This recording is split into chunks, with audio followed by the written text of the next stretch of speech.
Jadi doa saya Anda benar-benar tangkap rema itu. Dan ajaan saya jadi anak Tuhan, jangan cuma di permukaan, jadilah anak Tuhan yang berakar. Oke, jadilah jemaat yang berakar. Jadilah orang Kristen yang berakar. Salah satu penyebabnya Tuhan sudah perlihatkan sama saya dalam spirit. Di 2022 ini akan ada banyak tantangan, banyak sekali gelombang-gelombang ini dan itu terjadi yang sekarang mungkin kita belum ngerti. Itu sebabnya kalau orang tidak berakar, Tuhan Yesus ngomong seperti rumah dibangun di atas dasar pasir, waktu nggak ada apa-apa, dia anteng-anteng saja. Tapi begitu hujan turun, banjir melanda, angin bertiup. Yesus ngomong rumah yang dibangun di atas pasir, dia akan roboh. Tapi rumah yang di atas dasar batu karang yang kuat. Artinya kalau kehidupan kita itu kuat, berakarnya benar, berakarnya kuat. Maka hujan yang sama, banjir yang sama, angin ribut yang sama yang datang, yang lain roboh, kita tetap kokoh. Doa saya itu hidup saudara-saudara semua yang ada di tempat ini, gelombang apapun terjadi, tantangan apapun yang datang, 1000 boleh rebah di kirimu, 10.000 rebah di kananmu, tapi Tuhan menopang hidupmu, engkau tetap teguh, engkau tetap kuat, engkau tetap kokoh di dalam Tuhan. Amin. Berakarlah di dalam Tuhan. Saudara harus ngerti, ini nanti 2022 dalam tanda kutip hujannya kencang, banjirnya kuat, angin ributnya banyak sekali, ribut-ribut ini itu dan lain sebagainya. Karena itu berakarlah. Karena kalau orang berakar, rema, ayat rema 2022 tahun ini, Yeremia 17 ayat 7 sampai 8, berbahagialah orang yang mengandalkan Tuhan. Doa saya Anda jadikan Tuhan andalan dalam hidup saudara. Amin. Yang kayak gitu disebut berbahagia. Kenapa? Karena ia ibarat pohon yang ditanam di tepi sungai. Akarnya merambat sampai ke air, sampai ke sungai itu. Nah, kita mencatat begini, sehingga di tahun kering pun, harusnya tahun kering kan semuanya kering. Namanya juga tahun kering. Tahun masalah, tahun sukar. Harusnya kering. Tapi untuk pohon yang ditanam di tepi sungai yang akarnya merambat sampai ke akar, di tahun kering, daunnya tetap hijau. Hijau itu berarti dia segar. Bahkan dia tidak berhenti menghasilkan buah. Ayat itu mencatat begitu. Saya berdoa itu yang terjadi dalam hidup saudara. Sementara kita berakar kuat di dalam Tuhan, 2022 boleh jadi tahun kering, tahun sukar, tahun banyak tantangan. Tapi jemaat keluarga Allah di tempat ini dan yang mengikuti secara online, tahun ini saudara tetap segar, engkau tetap berbuah lebat, dan kemenangan-kemenangan Tuhan kerjakan dalam hidup saudara. Amin. Karena itu berakarlah. Berakar di dalam Tuhan, berakarlah di dalam firman-Nya, ikut Yesusnya sungguh-sungguh. Badai apapun yang terjadi dalam hidupmu, engkau tetap kokoh, engkau bisa bertahan, bahkan berkemenangan. Jadi lebih dari pemenang. Ya, itu sebabnya kita masuk di bulan Februari ini, nanti Maret dan seterusnya.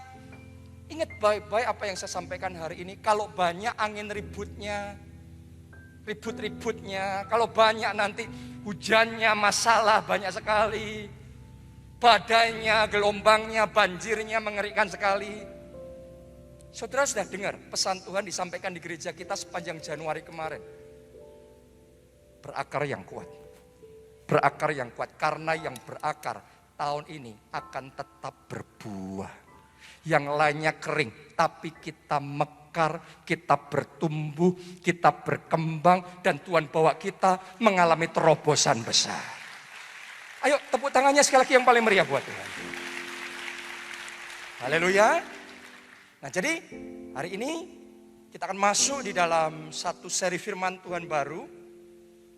Saya sudah kasih tahu tadi judulnya, topiknya tentang keluarga.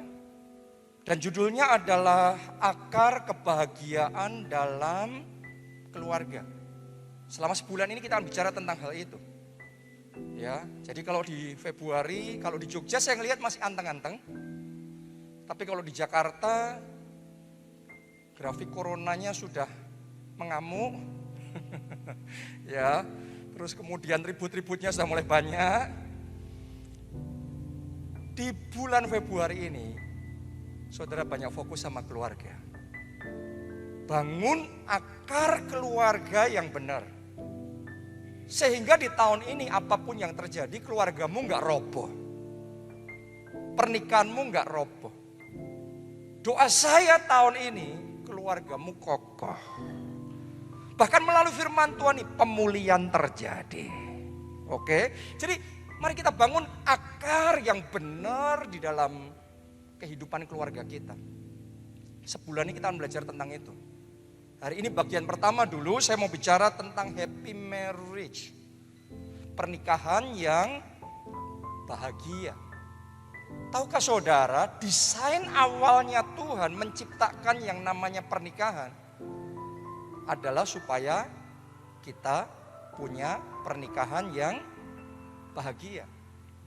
Makanya ketika Tuhan menciptakan Adam, terus kemudian setelah itu Hawa, Tuhan taruh mereka di mana? Taman Eden. Tahukah saudara, Eden itu artinya pleasure, artinya kesenangan. Tuhan taruh Adam dan Hawa di tempat yang penuh kesenangan, di Taman Eden, tempat yang nikmat, tempat yang menyenangkan. Di Taman Eden itu dialiri sama sungai yang membuat semua taman itu hijau, segar, bagus, subur. Buahnya melimpah. Indah sekali mereka ada di sana. Jadi yang Tuhan mau ketika kita masuk dalam pernikahan, kita bisa mengalami Eden di bumi. Kita bisa mengalami pleasure di bumi, kenikmatan, kesukaan di bumi. Kita bisa mengalami surga di bumi. Saya berdoa melalui firman Tuhan ini, saudara yang sudah menikah, mulai hari ini pemulihan terjadi. Dan surga di bumi engkau bisa rasakan di dalam pernikahanmu. Oke? Ya. Masalahnya banyak orang belum ngalami itu.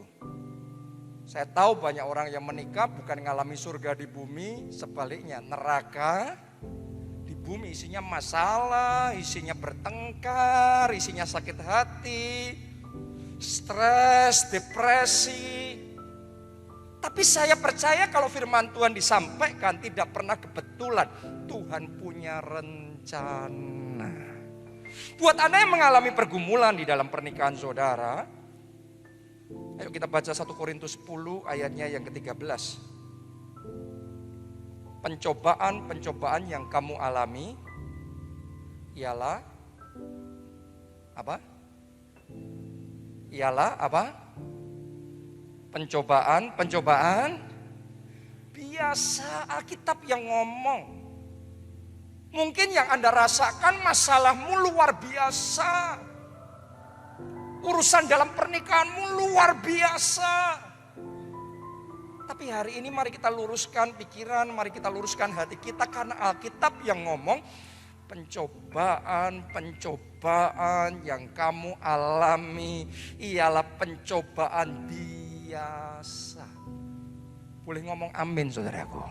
Mulai hari ini jangan ngomong pencobaanmu luar biasa, masalah pernikahanmu luar biasa, kekisruhan di dalam keluargamu luar biasa. No, biasa. Kalau ada yang luar biasa dalam hidup kita cuma satu. Yesus kita luar biasa. Tuhan kita luar biasa. Masalah kita biasa, tapi kita punya Tuhan luar biasa. Makanya Alkitab ngomong pencobaan yang kamu alami pencobaan biasa. Yang tidak melebihi apa? Kekuatan manusia. Mungkin Anda nggak ngerasa. Tapi hari ini saya sampaikan. Tuhan berikan kekuatan lebih besar dari pencobaan saudara.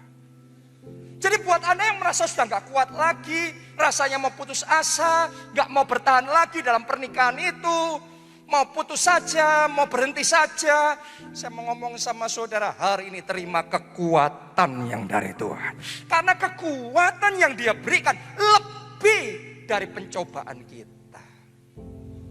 Anda bisa. Jangan menyerah dalam pernikahanmu. Anda bisa. Tuhanmu yang luar biasa menolong saudara dan memberi kekuatan kepada saudara. Amin. Sebab Allah setia dan karena itu Ia tidak akan membiarkan kamu dicobai melampaui kekuatanmu. Pada waktu kamu dicobai, berarti akan datang pencobaan itu. Karena ditulis pada waktu kamu dicobai, bukan jika. Kalau jika bisa jika ya, bisa jika tidak. Tapi kalau pada waktu berarti semua orang pasti dicobai. Nah, ketika pencobaan itu datang, pada waktu kamu dicobai, Ia akan memberikan kepadamu apa? Yang keras apa? Jalan keluar sehingga kamu dapat menanggungnya. Hari ini jalan keluar, terima itu dalam hidup saudara, terima itu dalam keluarga saudara, terima itu dalam pernikahan saudara, terima itu dalam pekerjaan, dalam keuangan, terima di dalam nama Tuhan Yesus. Fokusnya jangan terus kesusahannya, fokusnya jalan keluarnya. Kalau engkau selalu fokus di dalam kesulitannya, saudara jadi putus asa. Karena yang namanya pencobaan, namanya masalah, kita fokus terus. Sesuatu yang kecil, kita fokus, kita ngeliatnya tambah lama tambah apa? Besar. Tapi kalau fokus kita yang lain, tambah lama tambah kecil. Masalah juga gitu. Kalau kita selalu mikirinnya masalah, menghayatinya masalah, merenungkannya masalah, masalah kecil kerasanya seton. Berat. Banyak orang ngerasa gak kuat dalam masalahnya. Kenapa? Karena menghayati masalahnya berat sekali. Kalau ada yang perlu kita hayati, kita pikirkan, kita renungkan, ialah firman Tuhan. Berbahagialah orang yang kesukaannya ialah firman dan yang merenungkannya siang dan malam. Apa saja yang diperbuatnya berhasil. Saya baru aja ingat Pastor I.E. Adeboye menubuatkan 80% proyek yang dimulai di tahun 2022 ini akan berhasil. Jadi akan ada orang-orang di tempat ini, walaupun 2022 ini banyak tantangan, banyak masalah, tapi Tuhan kasih rema, Tuhan kasih ide, Tuhan kasih visi. Anda mulai proyek di 2022, urapan Tuhan turun atas hidup saudara, Tuhan menyertai dan engkau akan berhasil. Katakan amin. Tepuk tangannya pula yang meriah buat Tuhan kita. Haleluya. Jadi tahun ini keluargamu dipulihkan. Tahun ini pernikahanmu dipulihkan. Sekarang kita akan belajar bagaimana kita bisa mengatasi tantangan dalam pernikahan kita. Ada 4 kunci yang saya mau bagikan sama saudara untuk mengatasi tantangan dalam pernikahan. Yang pertama, yang namanya bahagia adalah pilihan. Semua orang bisa memilih untuk bahagia. Banyak orang berpikir karena keadaan saya, keluarga saya begini, pasangan saya seperti itu, maka saya tidak bisa bahagia. Tapi hari ini saya mau sampaikan kebenaran kepada kita semua, bahagia itu pilihan dan dalam keadaan apapun saudara bisa bahagia. Kok bisa? Coba Anda belajar dari yang namanya pohon korma. Pohon korma itu adanya di tempat yang kering. Secara fisik sukar, berat, tidak menyenangkan. Tapi hebatnya dalam lingkungan yang sukar, yang kering, pohon korma ini bisa tetap bahagia. Mungkin Anda tanya sama saya, kok Pak Jo tahu kalau pohon korma bahagia? Iya, Buktinya apa? Pertama, pohon korma nggak mati, sekalipun ditanam di tempat yang kering. Dia survive, dia tetap hidup. Bukan cuma hidup, dia bertumbuh. Di tempat yang kering loh, dia tetap bertumbuh. Bahkan dia berbuah. Kalau Anda makan korma, Anda akan ngerti. Buah yang dihasilkannya bukan buah yang pahit, bukan buah yang kecut, bukan buah yang gak enak. Tapi buahnya manis. Dan buahnya lebat. Artinya, walaupun ditanam di tempat yang sukar, yang kering, tapi itu tidak menghalangi dia untuk tetap bahagia, untuk tetap bertumbuh, untuk tetap berbuah. Buahnya manis, dia bisa jadi berkat dan buahnya lebat. Harusnya kita anak Tuhan seperti itu karena ada Holy Spirit, ada Roh Kudus di dalam hidup kita. Kadang-kadang seringkali itu yang kita alami. Kita ada di lingkungan yang susah. Kita masuk dalam pernikahan, dalam keluarga, keadaannya semuanya berat. Secara pekerjaan belum dapat jalan.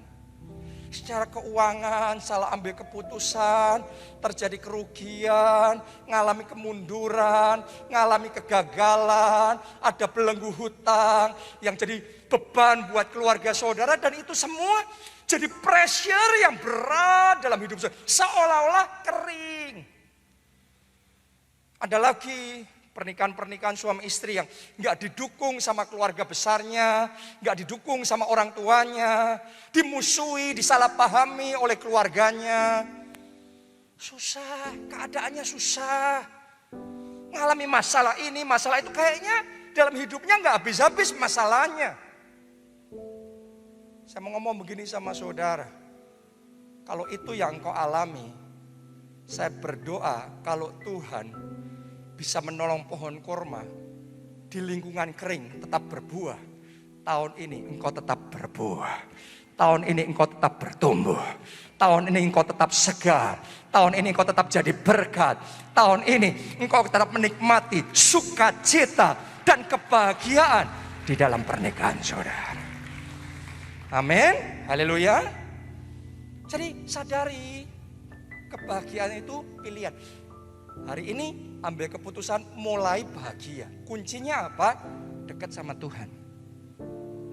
Anda boleh belajar dalam firman Tuhan. Orang-orang yang dekat sama Tuhan, walaupun mengalami keadaan yang sukar, tetap bisa bahagia. Jadi jangan nunggu keadaan berubah jadi baik dulu, baru Anda bisa bahagia. Tapi dalam keadaanmu sekarang mulai bahagia. Alkitab ngomong bersukacitalah. Sekali lagi kukatakan apa? Bersukacitalah. Coba saudara pakai tangan saudara seperti ini, tepuk dada saudara, ngomong sama diri saudara, ayo bersukacita. Jangan sedih terus, jangan stres terus, jangan tertekan terus. Ayo bersukacita. Amin. Haleluya. Kasih tepuk tangan dulu yang paling meriah buat Tuhan. Saudara pernah dengar nggak nama Joyce Meyer? Banyak yang pernah dengar. Orang yang luar biasa, hamba Tuhan yang diurapi, khotbah-khotbahnya sangat menginspirasi, membangun iman. Dan jadi berkat luar biasa bukan hanya di Amerika, tapi di berbagai negara, di seluruh dunia. Ini hamba Tuhan yang sangat terkenal sekali. Tapi yang banyak orang nggak ngerti adalah Joyce Meyer bisa seperti itu karena dia punya suami yang luar biasa. Padahal kebanyakan orang nggak tahu, nggak kenal nama suaminya, Joyce Meyer. Orang semua tahu Joyce Meyer. Anda pergi ke toko buku, banyak bukunya Joyce Meyer di sana. Tapi orang nggak tahu nama suaminya. Tapi Anda harus ngerti, Joyce Meyer bisa hebat kayak gitu karena punya suami yang luar biasa. Kenapa kok saya ngomong suaminya luar biasa? Namanya Dave Meyer. Karena gini, Joyce Meyer ini lahir di keluarga yang broken home, keluarga yang gak harmonis. Orang tuanya bertengkar, gak karu-karuan hidupnya, mabuk-mabukan dan lain sebagainya. Sejak kecil Joyce Meyer ini bahkan sering mengalami pelecehan seksual oleh papanya sendiri. bertahun-tahun. Dan itu membuat dia jadi terluka, penuh kekecewaan, dendam, penuh kebencian. Wataknya jadi keras, ngomongnya tajam, selalu negatif. Karena kita itu hidup juga ikut dibentuk sama lingkungan kita, betul? Terus kemudian dia menikah sama Dave Meyer. Ketemu sebentar terus menikah. Anda bisa bayangin, menikah dengan orang yang seperti itu. Orang kalau di dalamnya mulek. What is mulek? Dalamnya ini rasanya kemeronggo ya. Saya senang khotbah di Jogja itu marem bahasanya. Kalau saya khotbah di Jakarta itu kadang-kadang harus menyesuaikan bahasa Indonesianya apa ya. Gitu. Ya. Orang kalau di dalamnya mulek, dia ngomongan aja, orang yang dengerin ikut ngerasa mulek. Orang kalau di dalam hatinya banyak sakit hati, Anda perhatikan baik-baik. Begitu dia buka mulut ngomongannya nyelekit. Orang lain dengar itu selalu nyakiti. Anda harus ngerti, orang yang ngomongannya tajam nyakiti. Seringkali itu meluap keluar dari hati yang belum dipulihkan. Masih banyak sakitnya.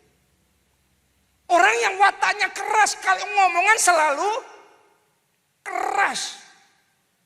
Coba Anda bayangin hidup dengan istri yang kayak gitu. Kebanyakan suami akan berpikir itu alasan yang cukup. Kalau punya istri yang kayak gitu, berarti saya tidak bisa bahagia. Mungkin saudara juga berpikir selama saya punya istri kayak gini, suami kayak gini, saya tidak bisa bahagia. Awalnya Dave Meyer kayak gitu, dia juga sudah capek banget menikah. Ada dalam pernikahan seperti itu sangat melelahkan sekali. Punya pasangan kayak gitu susah sekali.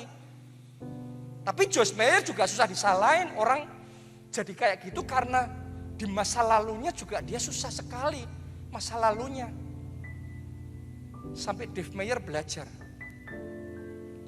Bahagia itu pilihan. Dan dia tidak harus nunggu istrinya jadi positif dulu, istrinya jadi baik dulu, istrinya jadi lembut dulu, baru dia bisa bahagia. No, istrinya masih tetap seperti itu. Dave Meyer sekarang ngerti, dia tetap bisa bahagia kalau dia dekat sama Tuhan. Jadi dia ambil keputusan dalam kondisi seperti itu. Dia sadar kalau kayak gini terus seumur hidupku aku gak bahagia. Jadi bukannya bercerai, dia ambil keputusan dekat sama Tuhan. Dan ketika dia dekat sama Tuhan, Alkitab yang ngomong, hanya dekat Allah aku tenang. Dekat Tuhan aku damai. Dekat Tuhan aku happy, aku bahagia. Jadi walaupun punya istri seperti itu, karena dia banyak dekat sama Tuhan, Roh Kudus penuhi hatinya, ada damai sejahtera yang melampaui segala akal. Ada sukacita yang mengalir dalam hidupnya. Doa saya, damai yang dari Tuhan, sukacita yang dari Tuhan saat ini mengalir dalam hati saudara, penuh dalam roh saudara. Boleh katakan amin. Kita kasih tepuk tangannya meriah buat Tuhan kita. Dan sejak saat itu dia mulai bisa bersuka cita, dia mulai bahagia. Dan ketika dia bahagia, ngalir keluarnya enak. Istrinya mau ngomong yang pahit, dia ngomongnya tetap manis. Istrinya mau negatif, namanya orang happy, dia bisa stay positif. Awalnya Joyce Meyer ngelihat suaminya kayak gitu tambah jengkel. Orang kalau nggak bahagia, ngelihat orang lain bahagia, jengkel loh saudara. Tapi nggak peduli, dia jengkel kayak gimana. Dia menyadari, Dave berubah. Suaminya sekarang jadi orang yang bahagia. Lama-kelamaan dia berpikir, aku juga mau kayak dia dong. Aku juga mau bahagia. Dave yang bahagia ini, sejak dia dekat sama Tuhan, hatinya bahagia. Dia kerja, dia happy. Dia punya hobi main golf, dia happy. Dia ngelakuin ini itu, dia happy. Dan happy-nya Dave ini membuat suasana rumah jadi baik. Kalau tadinya negatif, Joyce Meyer ngomong negatif, terus dibalas dengan negatif. Anda bayangin, negatif kuadrat. Jadi apa rumah itu? Seringkali gitu kan keluarga kita, jadi neraka di bumi karena negatif, dilawan negatif. Padahal firman Tuhan ngomong, kalahkan kejahatan dengan kebaikan. Namanya kalahkan kejahatan dengan kebaikan, endingnya harus ada kebaikan aja. Kalau saudara ngomong sama pasangan saudara, kamu jadi baik dulu, aku baru akan baik. Gak bisa. Waktu dia masih negatif, saudara jangan ikut-ikutan jadi negatif. Loh kok kamu negatif terus? Akhirnya bertengkar, kita ikut negatif. Berarti kita yang positif kalah jadi negatif. Kalau istrimu sumpek, mulek, apa tadi itu bahasanya? Terus saudara yang tadinya happy-happy ikut sumpek, ikut mulek. Anda nggak menang, Anda yang kalah. Harusnya muleknya istrimu, sumpeknya hatinya dia, engkau kalahkan dengan damai yang dari Tuhan. Dengan sukacita, dengan kasih. Di situ Anda akan menikmati rahasia surga di bumi, dalam pernikahan, dalam keluarga, di rumah saudara. Katakan amin, tepuk tangannya yang paling meriah. Sejak saat itu Tuhan mulai bekerja, Tuhan jamah hati Joyce Meyer, Tuhan mulai pulihkan. Gak langsung, step by step Tuhan pulihkan. Setelah dipulihkan, Tuhan bangkitkan Joyce Meyer jadi hamba Tuhan yang luar biasa. Jadi berkat di seluruh dunia, punya talenta untuk khotbah, punya talenta untuk ngomong. Melalui hidup Joyce Meyer, banyak pernikahan dipulihkan. Kenapa? Ada suami yang memilih untuk bahagia. Hari ini saya tantang saudara, ambil keputusan bahagia. Sumber bahagiamu bukan manusia. Sumber bahagia saudara adalah dekat sama Tuhan. Hanya dekat Tuhan aku tenang. Hanya dekat Tuhan aku damai. Hanya dekat Tuhan aku happy. Amin. Itu yang pertama. Yang kedua, bagaimana kita mengatasi tantangan dalam pernikahan, dalam keluarga kita. Pilihlah untuk tidak pernah menyerah dengan pernikahan Anda. Jadi ngalami tantangan seperti apapun, jangan pernah menyerah. Karena godaan untuk menyerah sering muncul. Apalagi dalam situasi yang susah. Godaan untuk cerai, untuk pisah itu muncul ketika Anda mengalami kesulitan di dalam pernikahan saudara. Tapi jangan pernah menyerah karena butuh waktu. Sama seperti pohon. Pohon itu merambatkan merambatkan akar sampai ketemu air, butuh perjuangan. Benar apa tidak? Apalagi kalau pohon korma ditaruh di tempat yang kering, dia sudah merambatkan akar, masih kering. Jadi butuh perjuangan ekstra sampai dapat air. Pernikahan itu kayak gitu. Air itu bicara kebahagiaan. Kebanyakan orang berpikir maunya begitu menikah langsung bahagia selamanya. Saya mau ngomong sama saudara, ada nggak pernikahan yang begitu menikah langsung cocok semuanya, ideal semuanya, jadi pasangan paling bahagia? Ada nggak kayak gitu? Ada, tapi adanya cuma di sosial media. Di Instagram ada banyak itu. Oke, yang Anda melihat, wah ini keren, ini pasangan ideal. Saya mau ngomong sama saudara, sami mawon. Kenapa?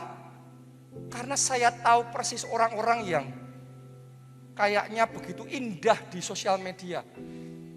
Justru pernikahannya lebih parah dari pernikahanmu.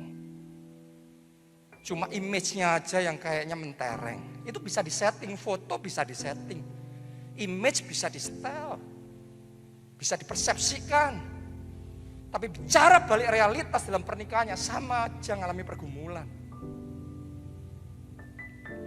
Tapi saat kita ngalami pergumulan, ketidakcocokan sama suami kita, sama istri kita, jangan menyerah. Saya ketika awal menikah sama istri saya, banyak masalahnya, banyak gak kecocok. banyak nggak cocoknya, banyak bertengkarnya. Tapi kami belajar untuk tidak menyerah. Sebaliknya kita belajar terus merambatkan akar kita untuk sampai ketemu air. Kita belajar untuk apa? Untuk saling mengerti satu dengan yang lain. Saling menerima satu dengan yang lain. Ya karena bahasa misalnya ya, bahasa suami sama bahasa istri seringkali beda. Suami bahasanya logika, istri bahasanya perasaan. Ini bahasa beda. Berapa banyak suami-suami yang pusing karena nunggu istrinya kok nggak selesai-selesai. Ditanya berapa lama lagi? Sebentar. Suaminya kan jadi nggak sabar. Ini cepat, ayo cepat. Terus kemudian suaminya ngomong, dah kamu maunya cepet, kamu maunya ditunggu atau ditinggal? Istrinya ngomong apa? Sudah ditinggal aja. Suaminya benar-benar ninggal, istrinya marah. Padahal dia ngomong ditinggal. Lah ini bahasa dewa kan saudaraku. Ini yang saya ngomong. Yang satu bahasa logika, yang satu bahasa perasaan. Gak nyambung. Butuh suami untuk berjuang mempelajari bahasa dewa itu. Dan butuh istri untuk menyadari, untuk mengerti, oh suamiku kalau aku ngomong gak digamblangin, gak dicetokin, orang mudeng. Bener gak? Kan kita seringkali ngalami gitu. Artinya di dalam berinteraksi itu butuh waktu, butuh kita belajar merendahkan hati, butuh kita belajar untuk ngerti satu dengan yang lain, butuh kita belajar berbesar hati, butuh untuk kita ngamati dan ngerti, oh suamiku kalau kayak gini dia bisa marah. Ini melampaui limitnya dia, tapi kalau kayak gini dia masih oke. Anda kan ngerti batasan yang oke yang mana, yang gak oke yang mana. Tapi semuanya itu butuh waktu, butuh penyesuaian, butuh proses. Seperti pohon, akarnya butuh waktu merambat sampai ketemu air. Jadi kalau saudara masih dalam proses penyesuaian, jangan menyerah. Ada harapan untuk pernikahan saudara.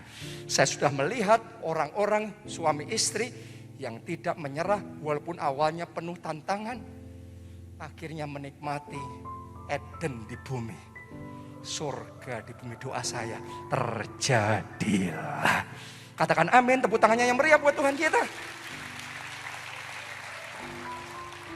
Yang ketiga, jangan membanding-bandingkan dan belajarlah puas dengan pernikahan Anda. Saya lihat berulang kali pernikahan yang harusnya fine-fine aja, tapi gara-gara suaminya atau istrinya suka membanding-bandingkan pasangannya dengan orang lain, akhirnya pernikahannya jadi bermasalah. Karena orang kalau suka membanding-bandingkan, sudah nikah masih ngamatin bandingin, istrinya dibandingin sama perempuan ini, artis itu. Ya kan? Apalagi yang di drama Korea itu.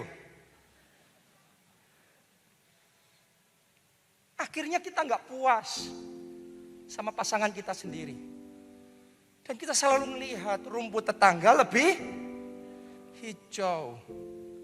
Akhirnya apa? Terjadilah muncul godaan. Terjadilah perselingkuhan. Akhirnya terjadilah perceraian. Kalaupun tidak ada perselingkuhan, perceraian, akhirnya hatinya hambar. Merasa kayaknya istrinya jelek, suaminya nggak ada apa-apanya. Berapa banyak saya ketemu sama istri-istri yang merasa suaminya kalah keren, kalah kaya, kalah sukses sama suami orang lain. Berapa banyak suami yang merasa istrinya kalah cantik, kalah pengertian sama istri yang lain, sama perempuan yang lain. Karena suka membanding-bandingkan. Saya belajar saudaraku dari orang tua saya, dari Pak Obaja. Pak Obaja itu selalu bisa bersyukur. Apapun yang Tuhan berikan dalam hidupnya, dia percaya yang dari Tuhan selalu yang terbaik. Saya waktu masih kecil, mobil pertamanya Pak Obaja itu mini cup. Kalau kita sebut sekarang itu angkot. Mobilnya biasa. Tapi saya ingat sekali waktu saya masih kecil, papa saya sering ngomong, mobil ini mobil terbaik di dunia. Anak kecil saya protes, salah Pak, mobil terbaik setahu saya zaman itu ya BMW, Mercedes-Benz. Tapi papa saya ngomong, no, tidak. Mobil terbaik ini mobil papa ini mobil terbaik di dunia. Akhirnya saya ngomong oke. Jadi buat Pak Obaja, apapun yang ada dalam hidupnya yang Tuhan kasih selalu yang terbaik. Karena dia percaya itu, dia bisa mengucap syukur. Dan waktu nyetir angkot, kayak nyetir BMW. Hatinya happy. Ada surga di mobil itu. Kenapa? Karena mobilnya sederhana tetapi disertai dengan ucapan syukur. Hari ini sekalipun keluargamu sederhana, pasanganmu punya kekurangan dan kelemahan, kalau disertai ucapan syukur, engkau akan menikmati surga di rumah saudara. Surga dalam keluarga saudara. Pasangan saudara banyak kekurangannya, banyak keterbatasannya, tetapi jangan pernah lupa naikkan ucapan syukur sama Tuhan. Jangan membanding-bandingkan. Cukupkan dengan apa yang ada dan naikkan ucapan syukur sama Tuhan. Itu yang ketiga. Yang terakhir, yang keempat. Teruslah bertumbuh dalam mengasihi pasanganmu. Jadi kasih itu jangan mandek, jangan stagnan. Kasih itu harus apa? Bertumbuh dan terus bertumbuh. Bertumbuhnya jangan waktu pacaran dulu aja. Setelah menikah, tambah manis, tambah indah, tambah cinta. Berani gak saudara yang sudah menikah ini ngomong, Anda lebih cinta sama suamimu atau sama istrimu sekarang setelah menikah daripada dulu waktu pacaran? Harusnya yang benar kayak gitu di dalam Tuhan. Karena waktu Tuhan mengubah air jadi anggur, anggur yang dibuat Tuhan lebih manis dari anggur yang sebelumnya. Doa saya, seperti itulah pernikahan saudara. Seperti itulah pemulihan yang Tuhan kerjakan dalam keluarga saudara. Makin lama makin manis, makin indah. Mari kita baca ayat terakhir, Kejadian 2 ayat 24. Main musik bisa naik. WL Singer. Sebab itu seorang laki-laki akan meninggalkan ayahnya dan ibunya dan bersatu dengan istrinya sehingga keduanya menjadi satu daging. Sampai di situ. Dalam ayat ini ada rahasia yang luar biasa tentang kebahagiaan dalam pernikahan. Kata bersatu dengan istrinya, bersatu itu diambil dari bahasa aslinya adalah dabak. Dabak itu artinya berjuang dengan sungguh-sungguh untuk memenangkan hatinya. Semuanya katakan dabak. Lebih keras katakan dabak. Artinya apa? Kita berjuang supaya dia happy. Kita bisa memenangkan hatinya, merebut hatinya, ngambil hatinya. Maksudnya gimana? Ya simple, kayak waktu engkau masih pacaran. Orang kalau masih pacaran gimana caranya? Saudara waktu PDKT gimana? Dibaik-baikin. Karena saudara baik-baikin, Anda berusaha, Anda baik, ngomongnya baik sama dia. Tadinya dia gak ada perasaan sama saudara. Tapi karena saudara baik-baikin dia, engkau perhatiin dia, dari yang gak ada perasaan, tiba-tiba muncul perasaan itu. Ada something kretek di hatinya. Benar? Tadinya dia kayak memandang Anda ya salah satu dari banyak teman-teman yang lain. Tapi karena saudara kasih special attention, perhatianmu khusus sama dia, lama-kelamaan muncul juga rasa cinta itu. Karena diperhatiin, dispesialkan, maka perasaan spesial muncul di hatinya. Jadi dabak itu yang membuat cinta mekar. Itu yang kita lakukan waktu PDKT. Wah, kalau orang masih pacaran, indah sekali, selalu berusaha tampilnya yang bagus, yang wangi, yang harum, penampilan terbaik, ngasih bunga, ngasih kado, pokok semuanya all the best buat dia. Makanya dia benar-benar mekar hatinya, perasaannya, cintanya. Yang jadi masalah adalah setelah menikah, dapatnya hilang. Karena kita merasa sudah dapat. Berarti nggak perlu dabak lagi, nggak perlu berjuang lagi untuk buat dia happy, buat dia spesial. Gara-gara dia nggak lagi spesial, dia nggak lagi dibaik-baikin, cintanya kering. Cinta yang sudah mekar, tenggelam lagi. Perasaan yang tadinya spesial, sekarang jadi biasa. Kok bisa hilang semuanya itu simple? Karena dabaknya hilang. Makanya firman Tuhan ngomong, kita sama Tuhan pun disuruh apa? Kembalilah pada kasihmu yang semula. Balik sama kasih mula-mula. Seperti Anda dabak PDKT sama pacar saudara waktu itu, seharusnya setelah menikah dabaknya lebih sungguh. Perhatiannya lebih sungguh. Kalau engkau lakukan itu, cinta yang sudah tenggelam akan mekar lagi. Perasaan yang sudah biasa, nggak kerasa apa-apa lagi itu, nggak kerasa karena nggak ada dabaknya. Sekarang munculkan lagi dabak itu, yang biasa akan jadi spesial lagi. Hari ini saya ajak saudara buka hati, terima firman Tuhan nih. Kalau engkau terima, saya percaya akan banyak keluarga dipulihkan, banyak suami istri cintanya disegarkan kembali. Anda akan melihat Tuhan bekerja di dalam keluarga saudara. Amin. Mau semuanya mengalami pemulihan dalam keluarga saudara? Kita bangkit berdiri.